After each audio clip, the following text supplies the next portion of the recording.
Evangelho de João, capítulo de número 8, versículo 31. Mas deixa eu fazer só uma abertura aqui, importante para a gente considerar bem o que a gente vai ler. E nós vamos ler bem devagar, bem pausado. Quero ser muito fiel ao que está escrito aqui, a contextualização do que está acontecendo e do que pode acontecer na nossa vida. Você sabe que quando há a pregação do Evangelho, nunca a gente volta ao estado original, Carlinha. Todas as vezes que nós somos expostos ao Evangelho de Jesus, alguma coisa acontece na nossa vida. Ou a gente sai mais parecido com Ele, ou a gente sai mais parecido com qualquer outra coisa que não Ele. Vou medir aqui as palavras. Nós podemos sair desse culto aqui só de duas formas.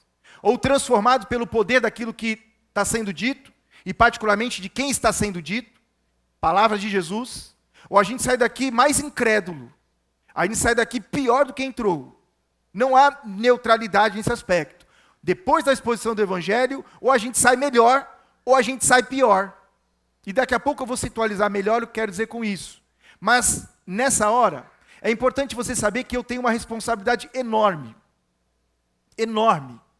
Abrir as Escrituras, expô-la no poder do Espírito, na confiança plena de que o Senhor está entre nós, e Jesus está aqui conosco. Ele prometeu, onde estiverem 2 ou 3 reunidos em meu nome, e em nome de Jesus estamos reunidos aqui, amém?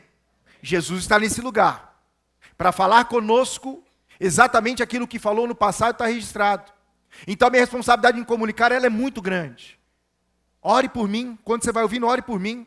Mas deixa eu dizer uma outra coisa para você também. Tua responsabilidade é tão grande quanto a minha. Como alguém que vai ouvir. Como alguém que vai prestar máxima atenção. Como alguém que vai abrir o coração para receber a divina semente, a palavra de Deus, no seu coração, e ter que tomar alguma ou algumas decisões na sua vida, a partir do que vai ouvir hoje. Por isso, nenhum de nós aqui vai sair do mesmo jeito que entrou. Ou sairemos melhor, ou sairemos pior. E graças a Deus essa responsabilidade não é minha, é sua também. De o que vai fazer com aquilo que vai ouvir. E detalhe, como você vai prestar atenção e participar desse culto?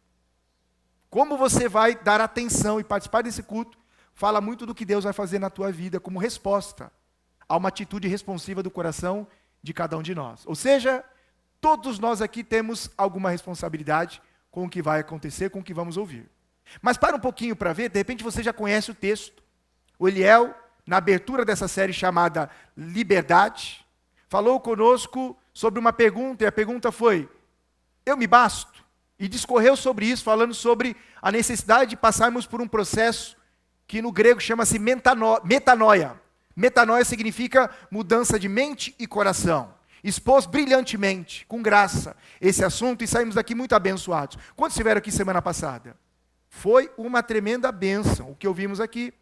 A pergunta que faço a vocês: que resoluções vocês fizeram? Que resoluções eu fiz a partir do que eu vi? Isso vai determinar se vamos ser abençoados ou não. É como praticamos o que ouvimos. Hoje eu vou falar sobre um tema denso, mas importante, que Jesus tratou com muita fidelidade, com muita clareza e com muita assertividade. Se você precisa de um título para esse tema de hoje, na série Liberdade, é: o que te domina? O que me domina? Todos nós, quer creiamos ou não, gostemos ou não, somos governados por algo ou por alguém. Não dá para fugir disso. Não tem ponto neutro nesse aspecto também. O que te domina? O que domina você? Faz um exercício agora. O que está te preocupando agora, na tua mente? Onde está a tua mente agora? Exatamente agora. O que está pegando aí na sua cabeça? O que está concorrendo agora com a atenção que você quer dar às Escrituras? Onde o teu coração está apertado agora? Sobre o quê? Provavelmente, isso tem dominado você. Seja de um longo tempo ou de um curto tempo, o que preocupa a nossa mente e o coração nos domina. Agora nós vamos olhar aqui para o registro que Jesus falou. E nós vamos olhar verso por verso, o conjunto de versos, para entender o que Jesus está dizendo. Mas dá uma olhada no primeiro versículo de João 8. Veja se a gente consegue se enquadrar nessa cena. Quero contar isso como se fosse uma história. E é uma história. Poderosa história que pode transformar a gente. Verso 31 de João 8. Verso 31 de João 8. Se você tem uma versão aí, e tem muitos títulos diferentes, na minha está A Verdade Liberta. Na tua versão, como é que está? Os filhos de Abraão e os filhos do diabo. Você tem uma NVI na sua mão, não é isso? Mas a minha versão aqui diz A Verdade Liberta. Verso 31. Então, Jesus disse aos judeus que haviam crido nele. Olha que público Jesus vai direcionar uma palavra importante a eles e a nós nessa noite. Um público que já cria em Jesus. Então, necessariamente, essa não é uma palavra evangelística, mas pode se tornar evangelística para alguém que talvez nunca entregou a sua vida a Jesus, porque nem sabe quem ele é, o que ele fez e a importância de entregar a vida a Jesus. Mas, essencialmente, o texto está dizendo que Jesus está com um grupo de pessoas, não sabemos quantos, mas sabemos que eram judeus, ou seja, compatriotas de Jesus, e que de alguma forma criam em Jesus. Esta era a marca daquele público, judeu que cria em Jesus, já é um milagre. Verso número 32. Olha o que Jesus diz para um povo que já cria nele. Se vocês permanecerem na minha palavra, são, ou na NVI diz, serão meus discípulos, meus seguidores, meus amigos e companheiros de ministério. Se vocês permanecerem na minha palavra, são ou serão meus discípulos. E o verso 32 que a gente conhece muito bem. E conhecereis a verdade, e a verdade vos libertará. Jesus está tratando de dois temas importantes no único verso. Sobre verdade e libertação. Condicionando a liberdade ao conhecimento da verdade. Então Jesus está combatendo aqui duas coisas importantes. A mentira e a escravidão. Dizendo que uma pessoa que se torna livre é uma pessoa que conhece a verdade. Mas o verso anterior consubstancia essa afirmação de Jesus, quando ele diz, vocês creem em mim, mas só serão meus discípulos se permanecerem na minha palavra. Estamos juntos até aqui? Ok. Vamos para o verso de número 33. Olha a resposta desse público, de judeus que criam em Jesus, quando ele fala sobre verdade e libertação. Verso 33. Eles responderam, somos descendência de Abraão, e jamais, em tempo algum, fomos escravos de ninguém. Jesus está falando de verdade e libertação. Eles se levantam na assembleia com bons judeus e dizem, nós somos descendentes de Abraão, nunca fomos escravos de ninguém. Como você pode dizer que seremos livres? Em outras palavras, nós já somos livres, pela genealogia que nos está posta, filhos de Abraão. Olha a resposta de Jesus no verso 34. Em verdade lhes digo que todo o que comete pecado é escravo do pecado. 35. O escravo não fica sempre na casa, o filho sim, esse permanece ou fica para sempre. Se pois, verso de número 36, se pois o filho com F maiúsculo, falando de si mesmo Jesus, se pois o filho os libertar, vocês serão verdadeiramente livres. Verso 37, bem sei que vocês são descendência de Abraão, é verdade.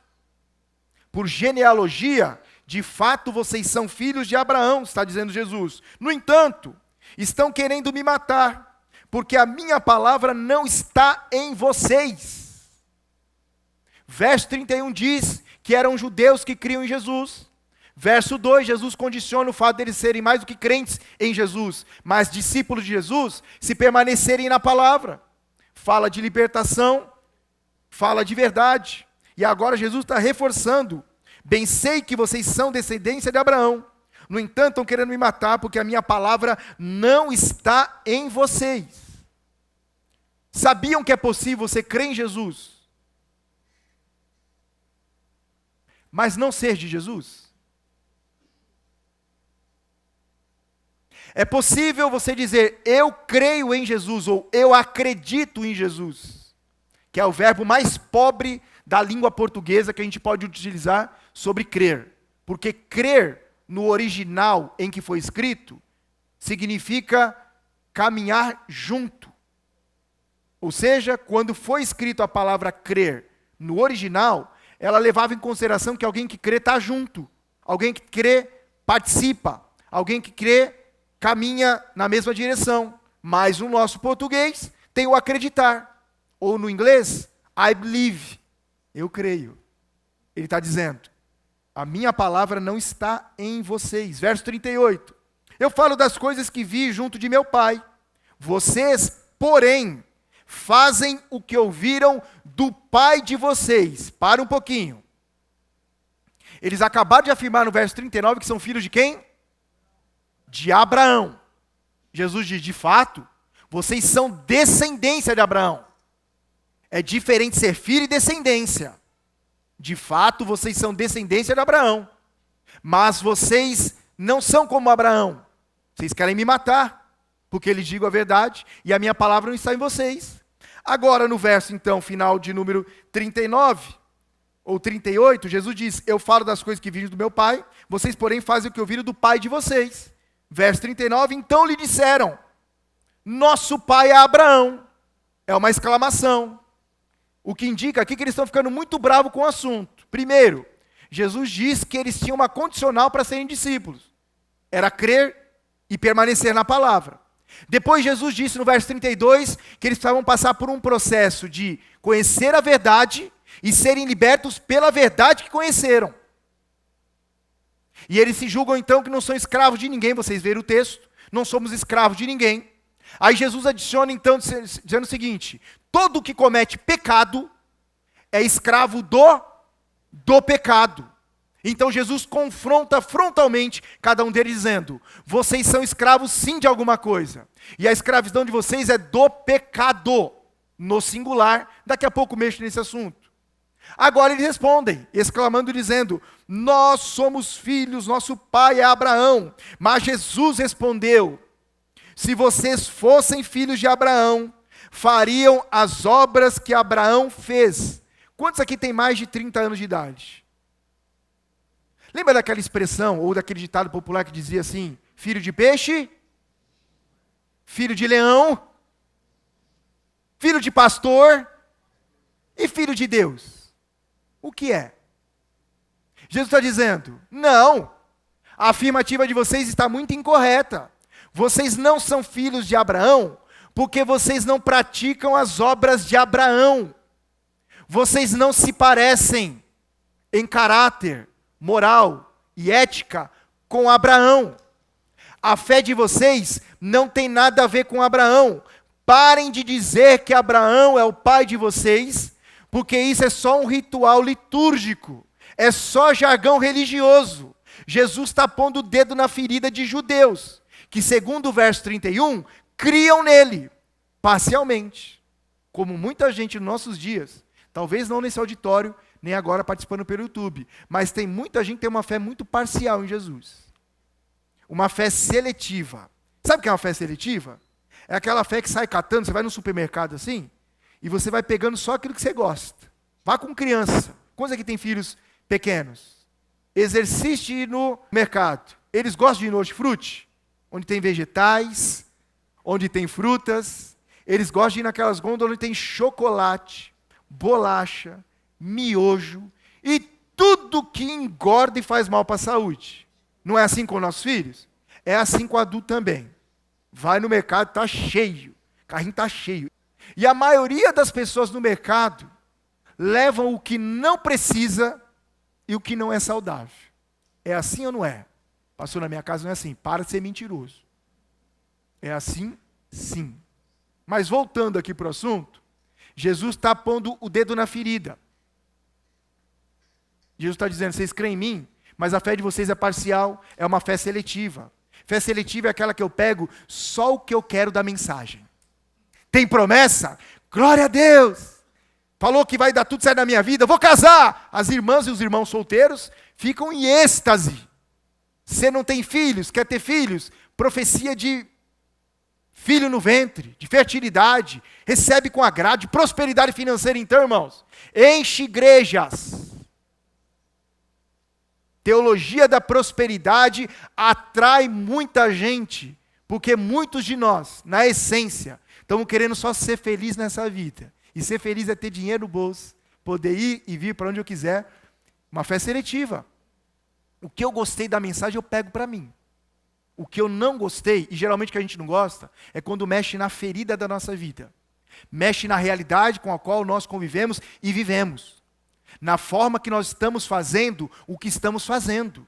E Jesus está dizendo, vocês são dominados pelo pecado. Não somos. Somos filhos de Abraão. Agora Jesus está dizendo, não, filhos de Abraão vocês não são. Porque Abraão não teve uma fé seletiva. Abraão, quando foi chamado por Deus aos 75 anos de idade, sair do meio da sua parentela, ir para um lugar que ele nem sabia que era, mas que Deus diz, confia que eu vou te levar para um outro lugar e vai ser bom. Abraão teve uma fé completa, em que saiu do meio da sua parentela e foi para onde Deus havia o levado, e foi abençoado. Abraão, quando recebe o seu filho, filho da promessa, Isaque, aos 100 anos de idade, está feliz com o menininho, era para ser o tataraneto da criança, é o pai. Quando Deus pediu aquele menino em sacrifício, para provar o coração de Abraão, diz o texto bíblico, que ainda contrariado, ainda coração chateado, ele saiu com uma comitiva, o filho, com coisas para o holocausto, e foi para um monte chamado Moriá sacrificar o seu filho. E o autor de Hebreus diz que ele considerava que Deus era poderoso para ressuscitar aquele menino dentre os mortos, porque ele conferia no coração dizendo o seguinte, Deus me deu, Deus não vai pedir nada que não seja importante. Mas ele estava pronto para degolar o menino, quando de fundo ele ouve um animalzinho fazendo barulho. Deus proveu o holocausto, e ele pôs o nome então de que Deus proverá. Então ele está dizendo, vocês não são filhos de Abraão, porque vocês têm uma fé parcial, uma fé seletiva, uma fé segregadora. Vocês só querem o que atende às necessidades de vocês da fé. Ou seja, vocês me querem como um salvador dos problemas de vocês. Como um gênio da lâmpada que surge e resolve todos os problemas da vida de vocês. Vocês têm uma fé parcial e isso é produto do pecado que governa a vida de vocês. Mas quando eu mexo na vida de vocês, quando eu mexo na ferida de vocês, vocês reagem com muita indolência e com raiva. Somos filhos de Abraão. Jesus está dizendo, filhos de Abraão vocês não são, porque vocês não praticam as mesmas obras de fé que Abraão praticou. Vamos continuar? Verso 40. Mas agora vocês estão querendo me matar, a mim, que lhes falei a verdade, que ouvi de Deus. Abraão não fez isso. Vocês fazem as obras do pai de vocês. Jesus de novo diz aqui, vocês têm um pai, e não é Abraão. E daqui a pouco Jesus vai dizer que pai eles têm. E que provavelmente é o pai de alguém de nós aqui. Talvez de muitos entre nós. E falo isso com um coração sincero de verdade. Porque toda profecia que parte da parte de Deus, irmãos, ela fala de abandono de pecados. Olha os profetas do passado. Perderam a vida, perderam o pescoço, porque anunciaram o pecado do povo. O pecado das pessoas. Pagaram um alto preço por falarem a verdade de Deus. Mas não só profetizaram sobre o pecado, falaram também da restauração, do caminho do perdão, do caminho do humilhado, do caminho do arrependimento e da restauração que Deus produz na vida de quem se arrepende da sua vida de pecados. Essa é a profecia de Deus. Quantos querem essa profecia? Eu quero, irmãos. Fui chamado e aprendi nessa comunidade a ser pregador da verdade, ainda que a verdade machuque. Aliás, Charles Spurgeon, chamado príncipe dos pregadores do século XVIII, tempo que ele viveu, pregador batista, inglês, ele disse uma frase importante, que a gente confere aqui consonância. Charles Spurgeon disse assim, os homens odeiam a Bíblia, porque a Bíblia contém uma coisa que os ofende, contém a verdade. Os homens odeiam a Bíblia, porque ela tem uma coisa que eles se ferem, que é a verdade. Mas conforme disse Jesus, e conhecerão a verdade, e a verdade libertará vocês. Eu e vocês. Como Deus, na pessoa de Jesus, estava fazendo aqui a esses. Mas Jesus diz de novo, vocês têm um pai. Vocês têm um pai. Vocês fazem as obras do pai de vocês. Eles responderam de novo. No verso 39, eles disseram que eram filho de quem? De Abraão. Olha como no verso 40 muda a coisa. Ele diz assim para Jesus, nós somos filhos, não somos filhos ilegítimos, nós temos um pai. Quem eles dizem agora no verso 40 que é o pai deles? É Deus. Depois que Jesus desconstrói a ideia equivocada deles de filiação a Abraão, agora eles partem para uma outra coisa. Não, tá bom, não é Abraão? Tá bom, nós temos Deus como um pai. E olha como Jesus vai tratar agora esta afirmação também enganosa e mentirosa. Verso 42, Jesus disse, se Deus fosse, condicional, se Deus fosse de fato o pai de vocês, certamente me amariam. Por quê? Porque eu vim desse Deus que vocês dizem que é o pai. Em outras palavras, vocês me tratariam como irmão. Mas a forma como vocês me tratam, diz que essa afirmação que vocês disseram agora, de que Deus é pai de vocês, essa afirmação também é mentirosa. Vocês não são filhos de Abraão, porque vocês não praticam as obras de Abraão, e vocês não são filhos de Deus, pela forma como vocês lidam comigo. Eu vim de Deus, e aqui estou, pois não vim de mim mesmo, mas Ele, o Pai, me enviou. Por que vocês não compreendem a minha linguagem? Jesus está perguntando para aquele público, e perguntando para mim e para você nessa noite. Por que vocês não compreendem a minha linguagem? Qual a dificuldade? Ou como dizem os professores universitários bons, quer que eu desenhe?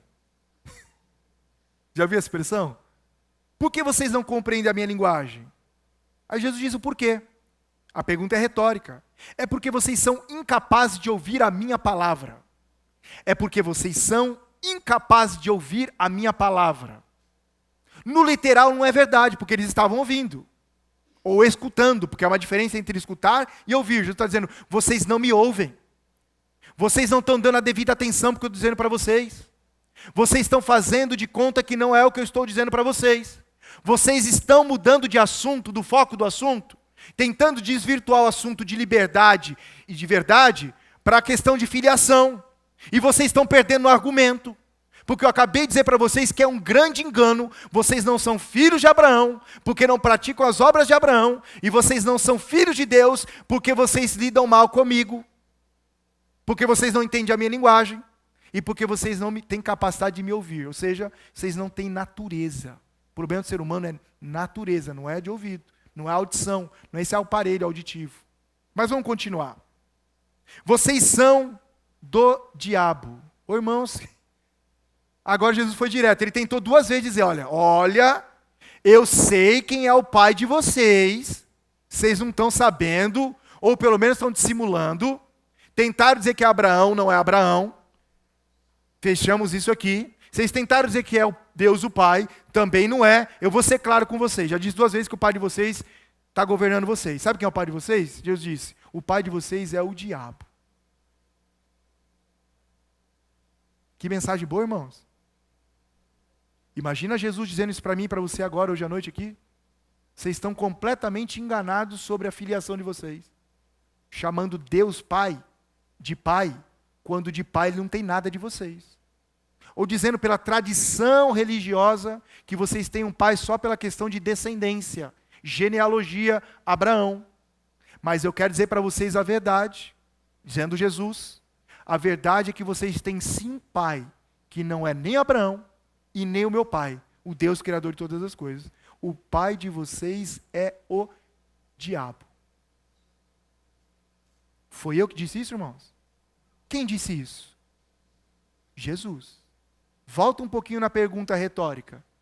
Por que é que vocês não compreendem a minha linguagem? Jesus estava usando uma linguagem muito literal e direta, não foi? Vocês são filhos do diabo. E vamos ver por que Jesus explica isso? Como é que Jesus sustenta esse argumento? Continua lendo. Vocês estão comigo ainda, irmãos? Quer parar por aqui? Vamos embora. Como lembrou Eliel, é uma noite de libertação e de vitória para nós. Não é noite de tristeza, não é noite de derrota, não. É noite de uma virada espetacular na vida de muita gente aqui hoje à noite, participando presencial e online. E conhecereis a verdade, e a verdade vos libertará. E se verdadeiramente conheceres o Filho, então sereis libertos. Vocês têm como pai o diabo. Estamos juntos aí?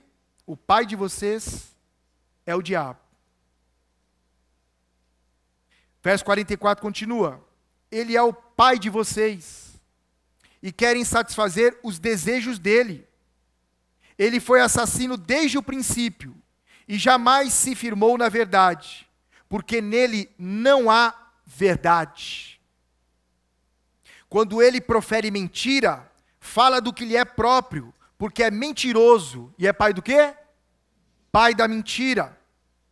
Mas, porque eu digo a verdade, vocês não creem em mim. Quem de vocês me convence de pecado? O apóstolo Paulo vai dizer depois, segundo aos Coríntios, capítulo 5, verso 21, que aquele que não conheceu o pecado, se fez pecado por nós, para que por meio dele fôssemos feitos, então, justiça de Deus. Quem de vocês me convence de pecado? Se digo a verdade, por que não creem em mim? Se denuncio a vocês a verdade que vocês não queriam ouvir, por que vocês não creem em mim? Se digo para vocês que não é verdade que vocês têm por filiação, e o fato de filiação dá para vocês a conotação de pai de Abraão, porque as obras são divergentes, por que vocês não creem em mim? Se digo que vocês não são filhos do meu pai, porque vocês me maltratam, porque vocês não me ouvem, porque vocês não me dão atenção, porque vocês permanecem numa fé seletiva, por que é que vocês não creem em mim? E verso 47 final, quem é de Deus?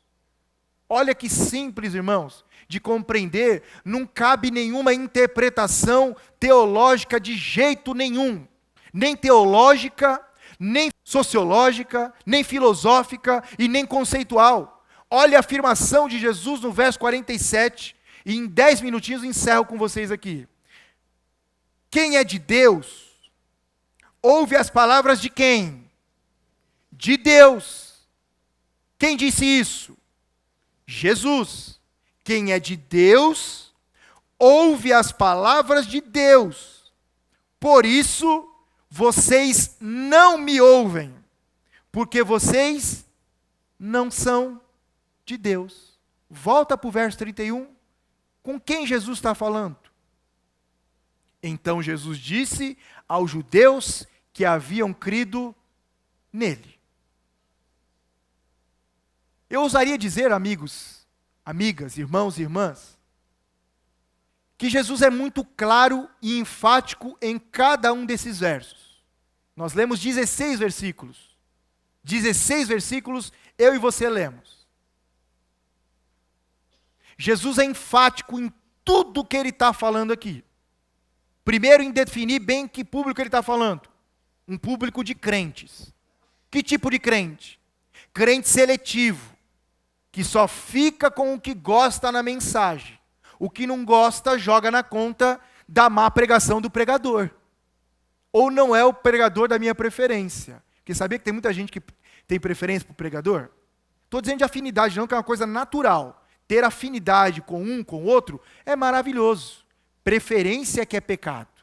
Só vou se aquele falar, porque eu gosto tanto do que ele fala, mas aquele fala o que eu não gosto. Ele é um mau pregador. Bom pregador é aquele que fala o que eu gosto. E Jesus está sendo muito claro no assunto aqui. Estava falando com gente que cria nele. Jesus poderia ter sido, amigos, irmãos e irmãs, Jesus poderia ser muito fofo com aquele público. Afinal de contas, ele tinha o like daquela turma. Aquela turma tinha alguma simpatia por Jesus. Eram judeus que dificilmente nos dias de Jesus se convertia a ele. Mas esse público era judeu convertido, ou que cria em Jesus. E Jesus direciona uma palavra de confronto, uma palavra de exortação, uma palavra de edificação para um público que já cria nele. O que a gente aprende nesse primeiro momento? Que não basta só crer em Jesus verbalmente, dizer eu creio. Porque alguém já disse outrora, e não é mentira, não é verdade, que é muito provável que no Brasil, que cresce o número de igrejas evangélicas, população evangélica no Brasil cresce, e os índices de maldade, de violência, de divórcio, de feminicídio, de uma série de mazelas, continua crescendo no nosso país, inclusive em lares chamados evangélicos. Tem a estatística de domínio próprio, domínio comum, você pode ver, pesquisar. Já se diz que a cada 10 divórcios praticados no Brasil, 5 são praticados entre evangélicos. Gente que crê em Deus e que divorcia. Não vou entrar nos detalhes dos motivos, mas a gente já é meio a meio com quem não conhece a Deus. Ou seja, não há diferença nenhuma entre aqueles que dizem crer em Deus e quem diz que não crê em Deus. Tem a mesma prática. Por que cresce o número de crentes no país e não diminui os índices de violência, de maldade, de corrupção? Por quê? Porque param no nível de crer. No sentido só de, eu acredito. Afinal de contas, o Senhor fez milagres. São milagres incontestáveis. São factuais. Dá para ver que foi um milagre. Se crer em Jesus não muda a forma como a gente vive, só crer em Jesus não resolve nada. Se nós não sairmos por essa porta aqui, fazendo uma avaliação de vida, de como estamos vivendo, de como estamos nos envolvendo a nossa fé, se for sair daqui só para ouvir mais uma pregação, uma palestra, não vai mudar nada. Vai mudar sim, porque eu falei no início e disse que ia falar agora e vou se atualizar. Se você sair daqui hoje, sem fazer uma decisão na sua vida, de romper com todo o vínculo com a prática do pecado, e não entregar a sua vida a Jesus de verdade, ser transformado num discípulo de Jesus de verdade, você vai sair daqui pior do que você entrou, porque você vai sair daqui debaixo de condenação. O diabo vai atormentar você. É profecia, pastor? Não, é realidade. Sabe que tem muita gente que senta nesses bancos aqui e passa um tempo, não suportam mais ouvir? Eles vão embora. Você vê nas redes sociais, foi embora. Ainda quando vai para outra igreja, fala assim, graças a Deus, ainda há esperança. Mas alguns deles vão para lugares completamente horríveis. E eventualmente eu faço o papel de mandar uma mensagem e dizer, escuta o que aconteceu com você. Você estava caminhando bem, estava crescendo em Jesus. Eu estava vendo a sua fé aflorando, você estava ficando consistente. Não pelo fato de vir só, mas você estava dando passos significativos em uma vida nova que Jesus te deu. O que aconteceu? Pastor, não aguentei. Porque eu lido com um monstro dentro de mim. Eu lido com apetites dentro de mim. Eu lido com taras dentro de mim. Eu lido com vontades dentro de mim. Eu lido com vícios dentro de mim. Com maus hábitos dentro de mim.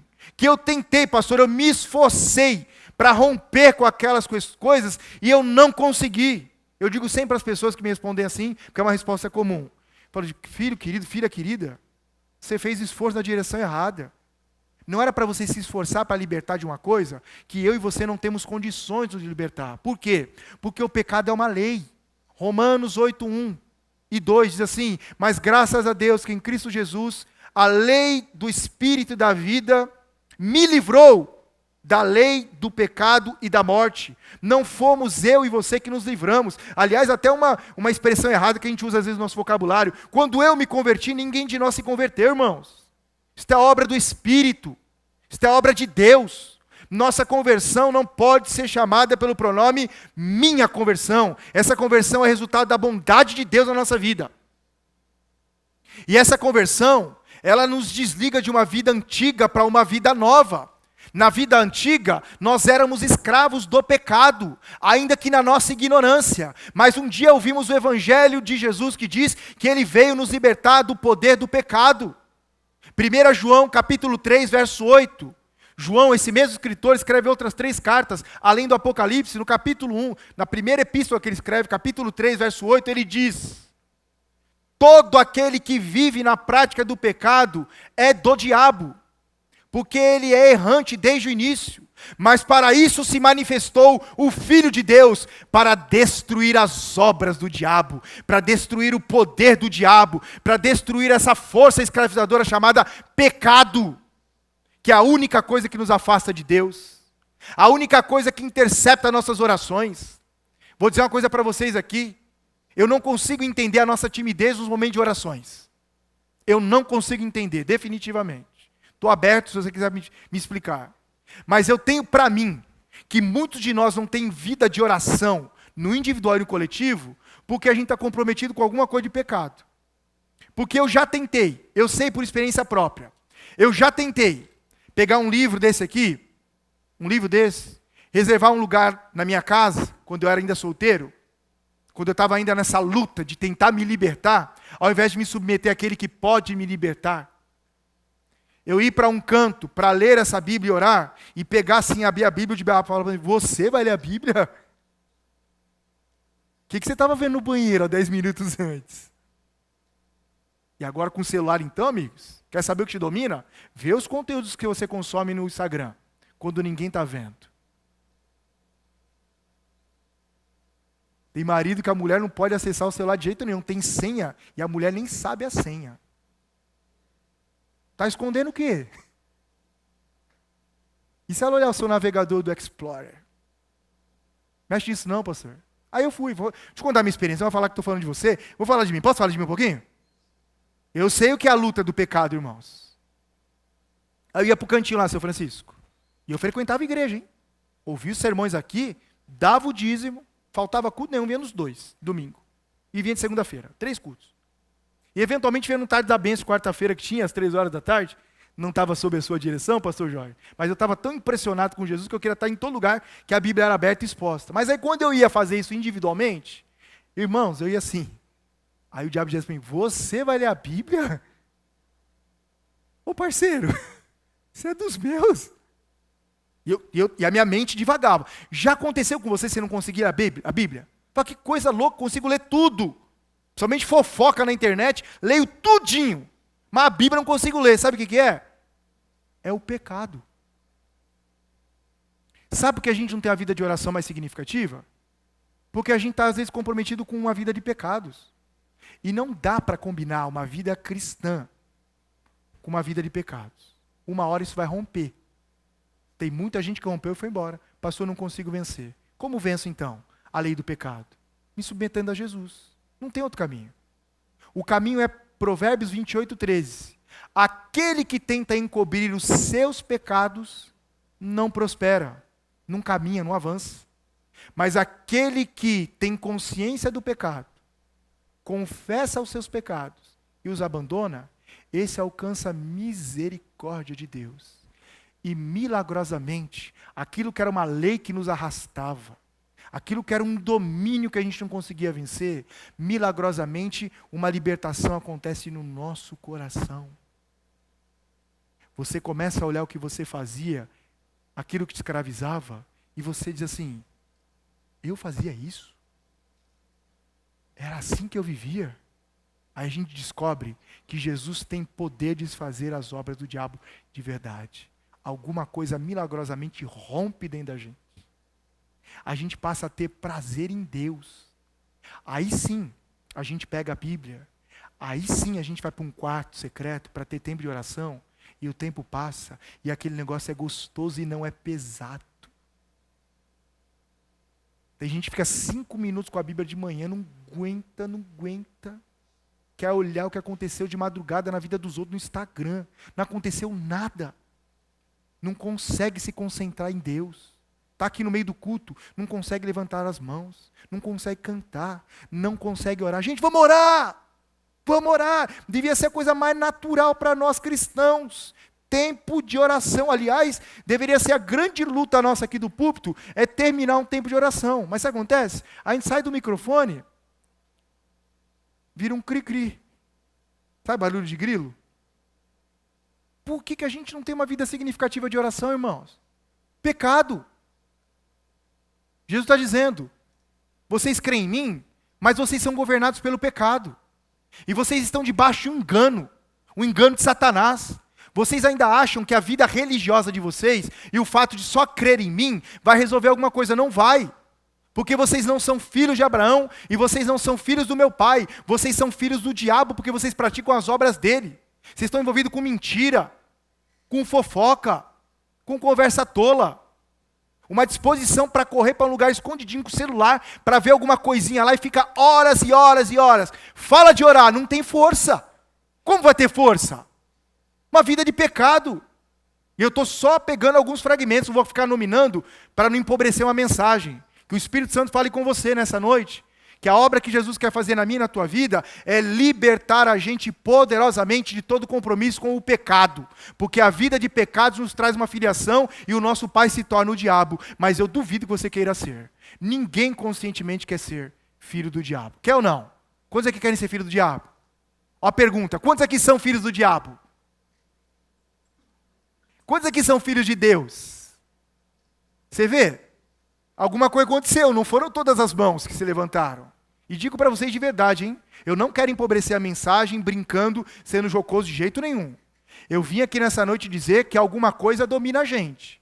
Ou a gente é governado por Jesus, pelo Espírito Santo, e isso se manifesta numa vida de santidade, de justiça, de uma fé progressiva, que cada dia mais a gente vai se tornando parecido com Jesus, e recebemos o maior elogio que alguém pode receber. Qual é o maior elogio que uma pessoa pode receber? Como você está cada dia mais parecido com Jesus. E quando esse elogio vem das pessoas mais perto da gente, que convive com a gente, quando não tem gel no cabelo e a barba não está feita, esse elogio é muito mais válido do que alguém da rua. Porque vocês podem dizer assim para mim, pô, pastor, legal você, viu, bacana, hein? Pode até ter mau gosto, vocês dizem assim, ó, me identifico com você. Mas quem sabe quem eu sou é aquela moça loirinha que está sentada ali, é minha filha. Que convivem comigo. Sabe quem eu sou quando eu não estou aqui. Agora a grande pergunta, como é que é a tua vida lá na sua casa? Quem é você lá no seu trabalho?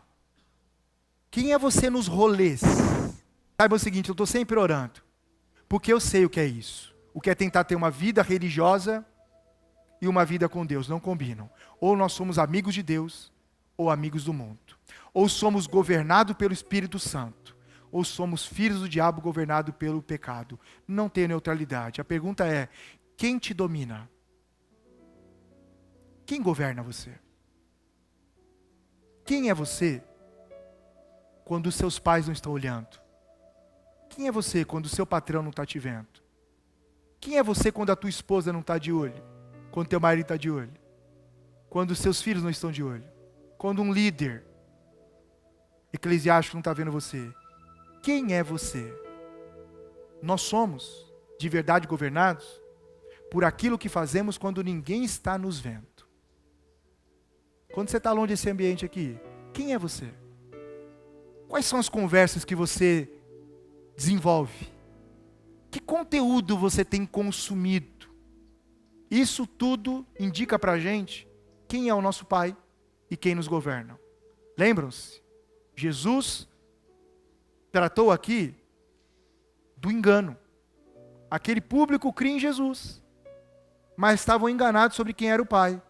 Quando Jesus denunciou quem era o pai deles, se você ler a continuação da história, eles bateram o pé.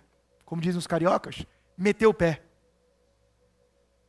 Porque Jesus foi muito duro e amoroso com eles sobre qual é o nosso real problema de vida. Se nós continuarmos sendo governados pelo pecado, irmãos, nós não vamos muito longe não. Mas se o Espírito Santo nos ajudar nessa noite, ao arrependimento sincero, algo novo vai acontecer na nossa vida. E vão passar a ser governados por Deus e viver tão feliz como Jesus viveu. Cuidado de você não ser religioso e ser filho do diabo, porque é possível, Jesus disse. Vamos ficar em pé?